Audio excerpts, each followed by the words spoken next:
మనం ఏ పూజ చేసినా కానీ ఎవ్వరికి కూడా చెడుపు చేయకుండా మన మనసు నిశ్చలంగా స్వచ్ఛంగా పెట్టుకొని పూజ చేస్తే తప్పకుండా సఫలమవుతామండి. కానీ ఇది గ్రహించరు చాలామంది. మేము ఎన్ని పూజలు చేసినా కానీ మాకేం కావట్లేదు అని అనుకుంటారు.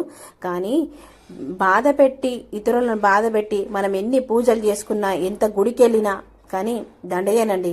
ఇది మాత్రం అందరూ గుర్తించాలి. చాలామంది ఇది గుర్తించరు, తప్పుదారిలో పోతుంటారు.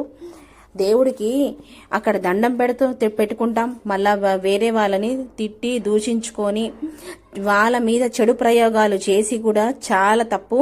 శరీరంతో ఏది చేసినా, నోటితోనైనా సరే, చాతలతోనైనా సరే, వేరే వాళ్ళని దూషించుకున్నా, తిట్టినా ఇవన్నీ తప్పులేనండి. భగవంతుడు అన్ని గమనిస్తాడని మనం మర్చిపోతుంటామండి.